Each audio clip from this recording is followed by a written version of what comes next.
that probably or something. Okay. So this is all baseball, Chris. I know the games are supposed to be played here Saturday. We was down there a couple days ago, weren't we? 78 degrees, somewhere in there. So, yeah, when we come back from Seattle, that was just 2 days ago, and nothing like this was. It'll be right behind you, right here, this little canyon. No, it'll be burned.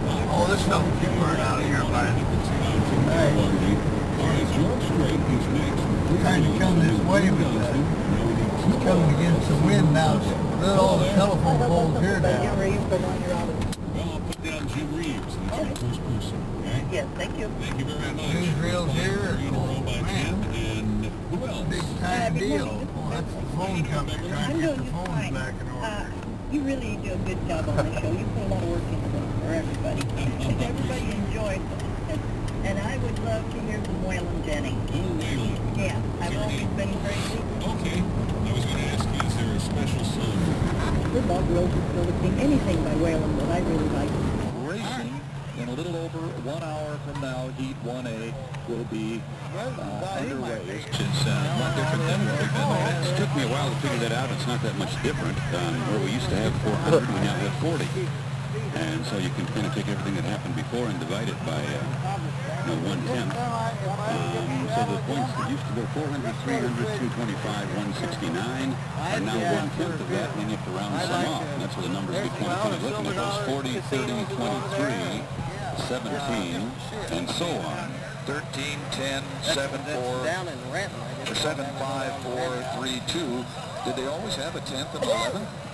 Well, no, and that comes from the Formula One guys who do have that many places to pay points. So I think that's it's been moved over to the Unlimiteds, and we do have points now way down the ladder.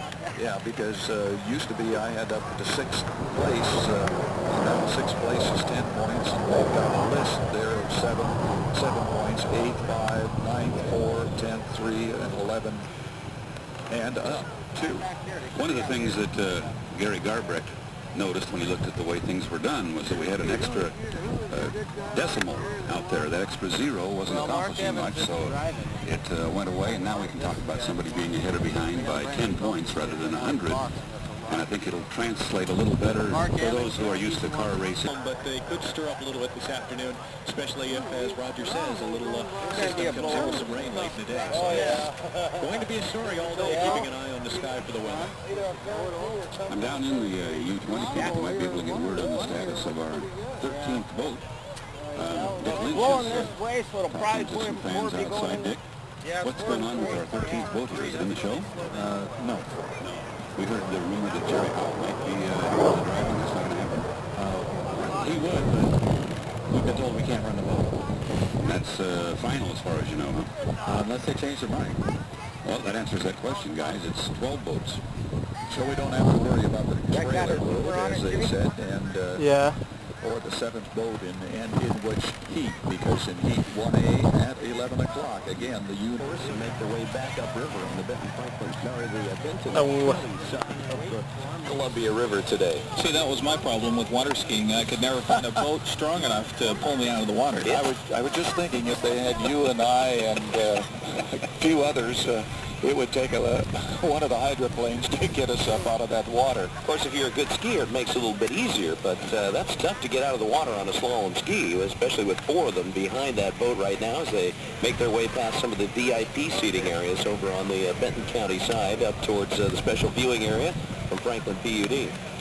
And coverage on KONA 610 Information Radio. Today brought to you in part by Brunsman's Office Supplies, serving the Tri-Cities for over 45 years. Hard to find ribbon or complete office remodel, see Brunsman's in the Tri-Cities Center. And by CQ Federal Credit Union, 4 locations to serve you, Columbia. Very doable for 2002. One of them is Go up there, let me know. unlimited race site. It's a good site. They want to come back, and I think they will. Hawaii wants to come back in fall. Well, and then we've got Sanford, Florida, which is just up north of Orlando, about 10 minutes. They're pretty strong. Toronto, Vancouver, Washington. So I think what's happening, though, is people are seeing the changes are going to work. They've got confidence in the management team, and with that comes more race sites. And I think we're following that with Wisconsin. Their comments, Dick Karstens interviewing Gary and getting the information about the current status of the sport and the future possibilities. Speaking of interviews, I'm with Steve David, and the nice thing about Steve David is you can cover any topic. Do you have one you'd like to hear about? What's the exact top speed of an F-15? 2.7 Mach. I think that's about, what, 1900 miles an hour? Oh, boy. Oh, yes. Thank you, Steve.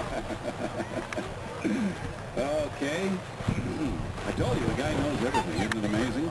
The old boy Oberto hasn't spent a lot of time on the water. The boat's healthy, the driver's fine, so I presume this is by design. Yeah, it is. We, they did a great job qualifying for us on Friday. We had a chance to run on that Dash for Cash, and the boat was really well set up, and we figured yesterday with the wind and rough water, we better save everything for today. I was at a fair last night where Bob Hughes was informed that your hit crane is kind of hovering right now. It's headed down here to pick somebody up, and I'm not sure yet who. The turbine you hear running behind me is on one of the Team Gregory boats, and I believe that is the U-10.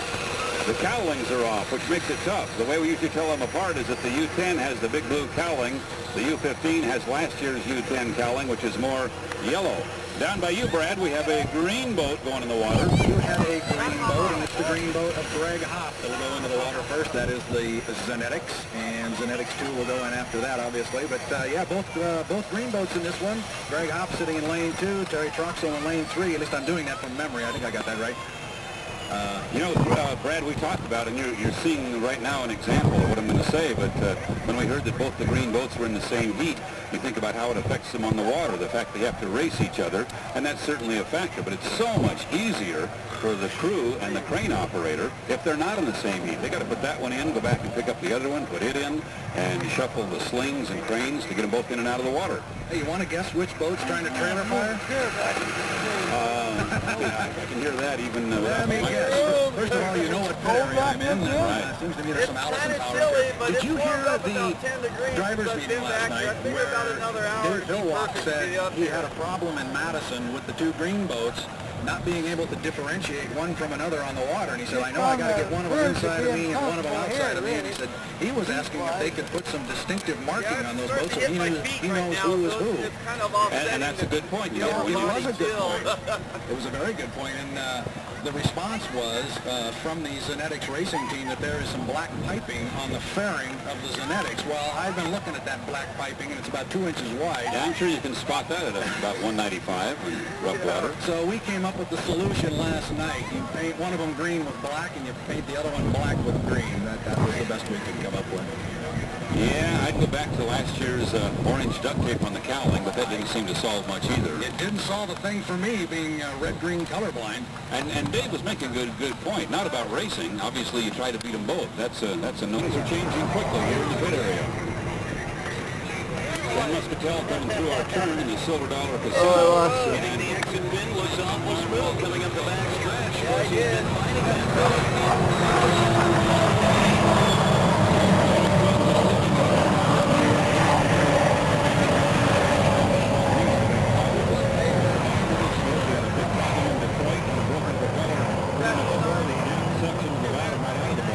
That's been repaired. The problem they had last night was not related to that. It was ahead of the repair, but they had some delamination in the honeycomb, so they had to fix that, and you think they've done so in a way that get them through the day.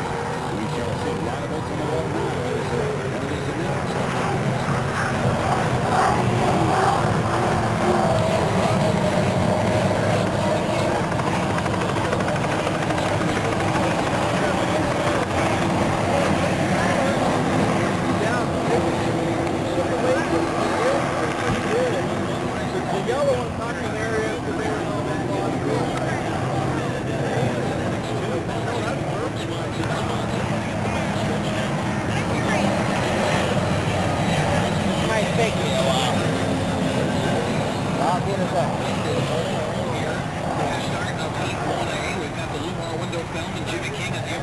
That's the bright yellow boat. that you can see. Meanwhile, there's one coming in.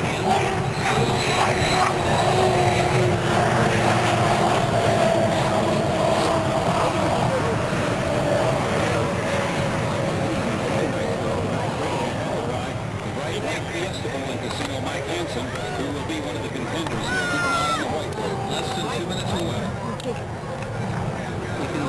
Zoom in. Grasshopper's not jumping. How's that? Is that better, guys? Sounds good. Sounds good. Well, there we go. I love that little squeak down here. Ken Muscatell left behind me. Ken Muscatell will be in the farthest outside in the purple and silver boats. The white boat, Mike Hansen and Fiesta Bowl and Casino will be on the far inside as they cut across the infield. Does Jimmy King and the Lumar.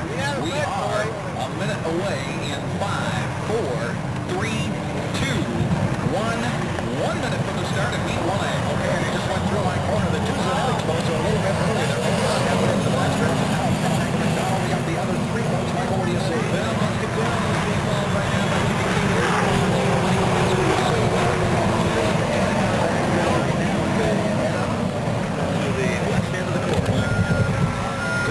Zenetics is coming way down slow as he heads up the backstretch, middle of the backstretch right now, and he's still 33 seconds away from the start here. He is way off of the plane right now, not completely off the plane. And meanwhile, way up at the front end of the course is Terry Trunkle and Zenetics too. He's at the far upper end right now, and we are still 20 seconds away. He is way early. Now remember, he's got to stay off plane. He can't come up for more than 5 seconds as a penalty, but he's going to be okay, I think. 10 seconds. Where you got to get him, Rick. 8, 7. Hansen looking. Casino. They had that. Woo!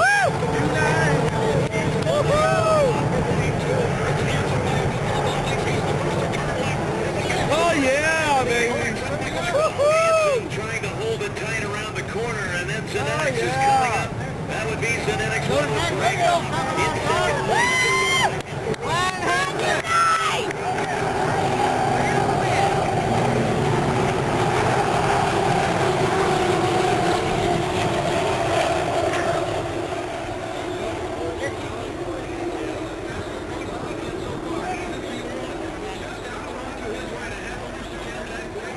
Get him, Greg.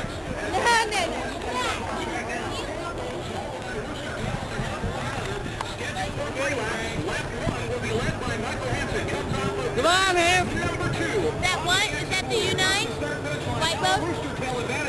With a speed of 147.8 Woo! Woo! is Terry Trunkle, Jimmy King and Lamar. Great acceleration from Mike Hansen on that upper corner. Down here to the entrance pit right now. Mr. Jimmy Beckman. Here's Greg Hoppe. He does not want to let him go. And Terry Trunkle is making a move. He's moved to lane 1. On the Mike Hansen bombed up and down in the water.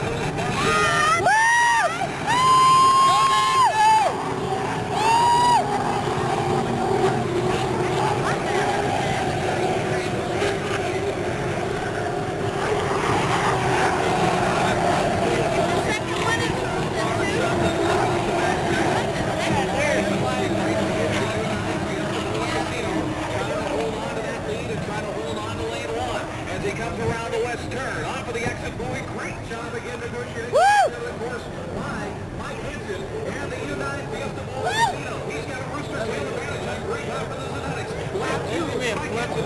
Oh yeah, we're going to catch them there. 45, 4, 5, 0. I think it's going to be easy. 44, 7, 2, 2 for Terry Trunkle in third. And Mike Hansen's just spots the walk. No. We got to take the lead. Comes down. Greg Hoppe does not want to let it go. He seems to close the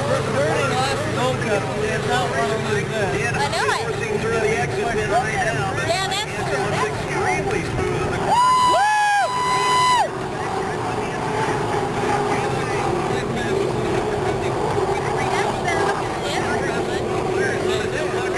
No, that one's got a different,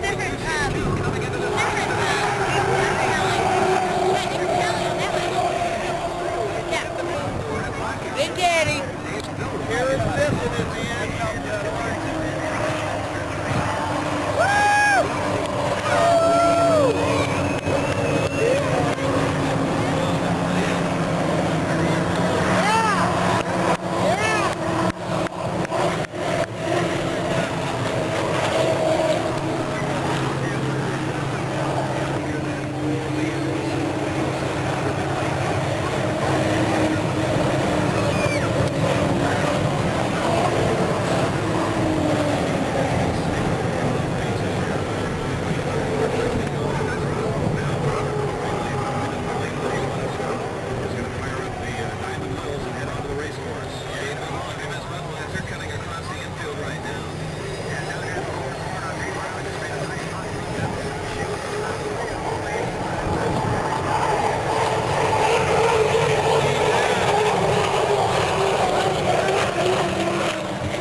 Heat 1B. Budweiser comes inside of Elam and Nate Brown as they both cross the start-finish line just across the state moment. Meanwhile, pulling up the backside, Mitch Evans with a big piece of the second.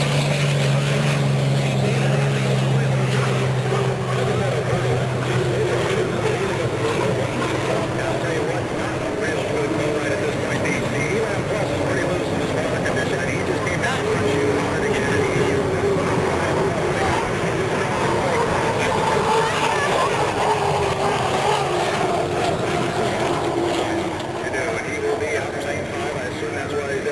Keep an eye on Diamond Wills and Mark Weber. This guy, I'm going to assume, without talking to Mark, that he might feel a little bit of extra pressure on that race team now that they're basically down to just the one boat. And he wants to win so badly here and wants to win for the Gregories and for George Stratton and that whole team and all they've been through. You got to pull for Mark Weber. And Mark is very slowly now moving through the east turn. He's going to be followed by Steve David, and I think they're going to call that it for a milling and get lined up into their assigned lanes and try to time it from here. Minute and a half, start finish. Less than a minute and a half away from Heat 1B here for the 2001 Budweiser Columbia Cup. Michael Hansen, a first place finish in Heat 1A. Now Weber's got to keep that thing on the plane very slow. He is slow. Keep it on the plane. Here comes David at 9. Right in front of you, Michael. You got a bat. You bet. Here comes Mitch Evans on the outside, and inside of him, the Trent West Resort with Scott Pierce and Miss Budweiser was revealed lane number 1. Really taking your time heading up that stretch. Moving around on the outside in lane number 5, the Elster boat.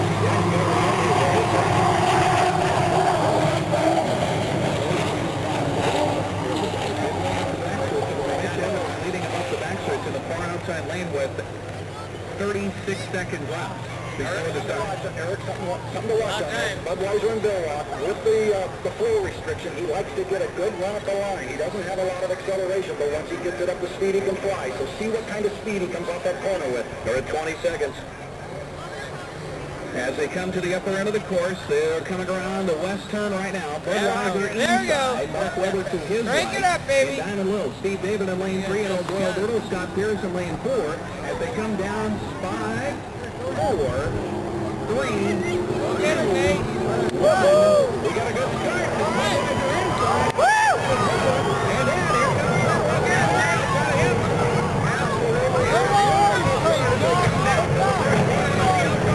he doesn't have position. Inside of him is the Budweiser and Mark Weber. It's going to be really close as they get to the apex. Making a charge, or excuse me, Elstrom was making a charge on the outside, but really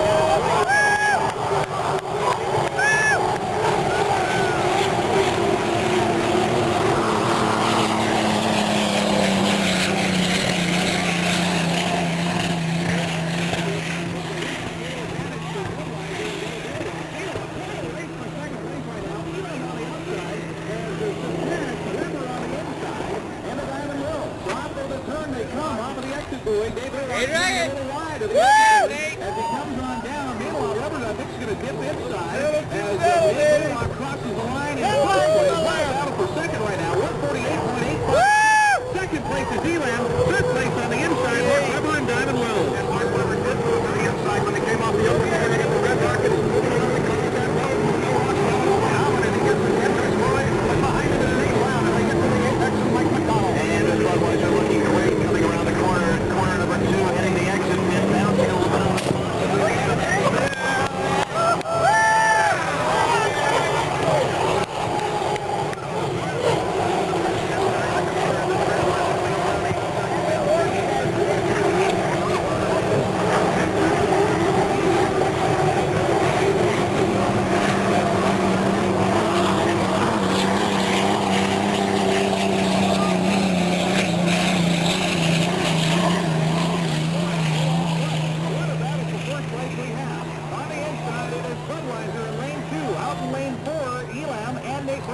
Around the corner they come and down towards the start-finish line. Budweiser with a rooster tail advantage in first place. Second place is Come on, Nate! Second place, 133.659. Third place right now is halfway to all by himself in the Diamond Wills. I'm telling you, the Elam is right on his feet. I don't know why Nate Brown's driving it that hard. He is really dancing, and he's lost power. He's lost power. He is slowing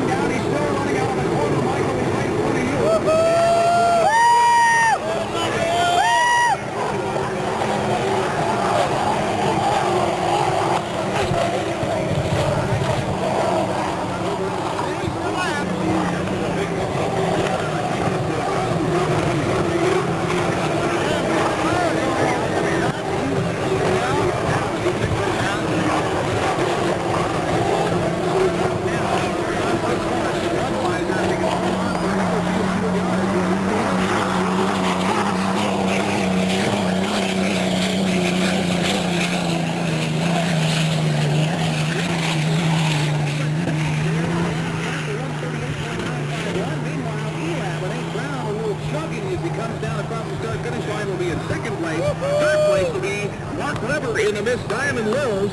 Behind him, a Rooster Tail and a half back is Steve Davis, finishing fourth place in the Ogoy Alberto. Fifth place will go to the mostly black boat of Trend West Resorts and Scott Pierce. Meanwhile, the Pittsburgh Allison of Mitch Evans of the VacationBill.com just coming off the final turn of the West End. He will chug across the line in the sixth place finish here in Heat 1B. A couple of drivers down here we got to talk to, and I think that Nate Brown's going to get here first. So I'm going to head down to the Yellowstone camp. Are you down there, Brad? Or are you on the other dock? Brad was up in our tower, so he's going to have to beat feet back that way there, Steve Montgomery. Okay, I'll watch for the orange shirt. Now, if I don't see it, I'll grab Nate Brown here. Dave Villock is out a little bit further, your winner, so I think I can get Nate first and still catch Dave okay. Well, we had some great racing back there in third, fourth, and fifth place. The Alberto and the Trend West came through this turn side by side on about lap 2.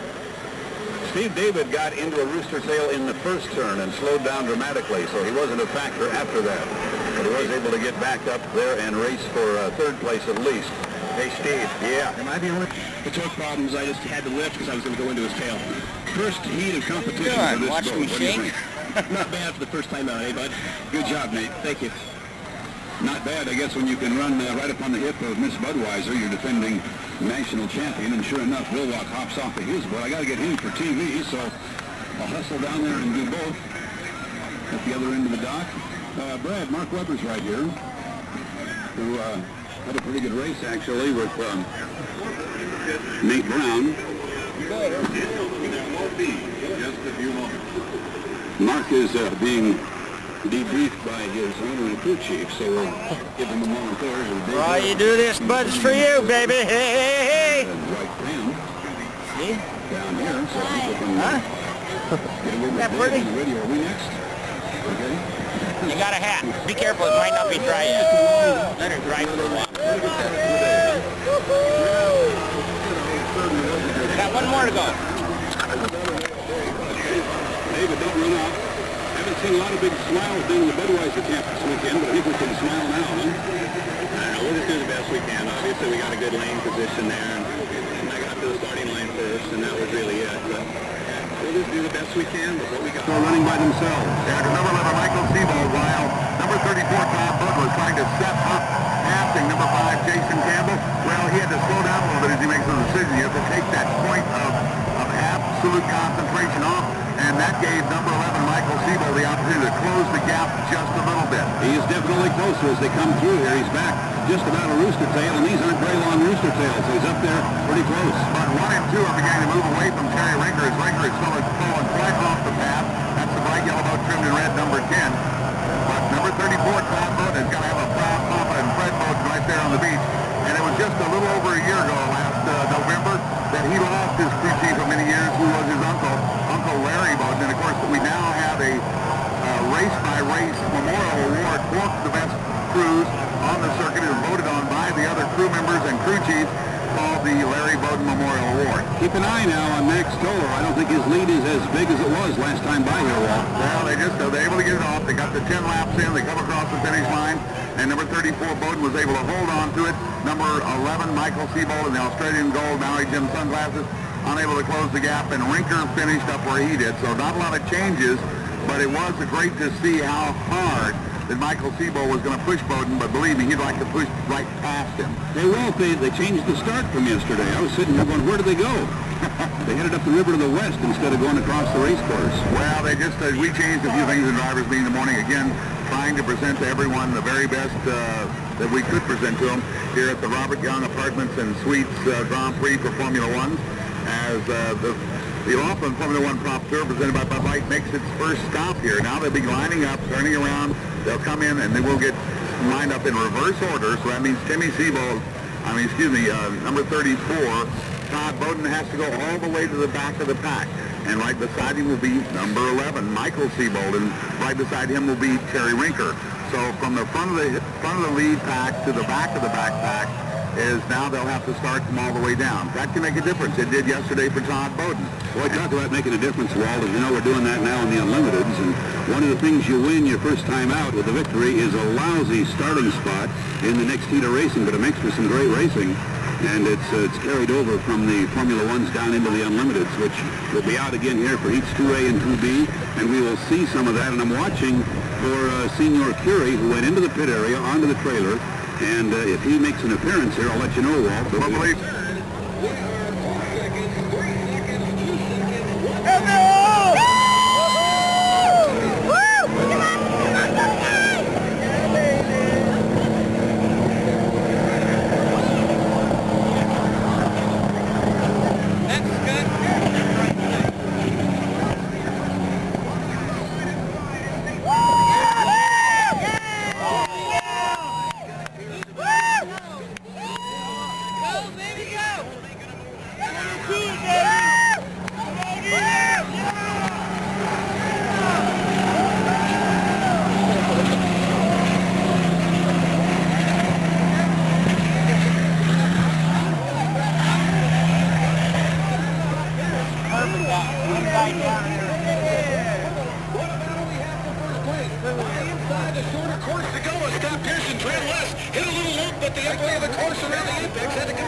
That's why we don't race on Saturday.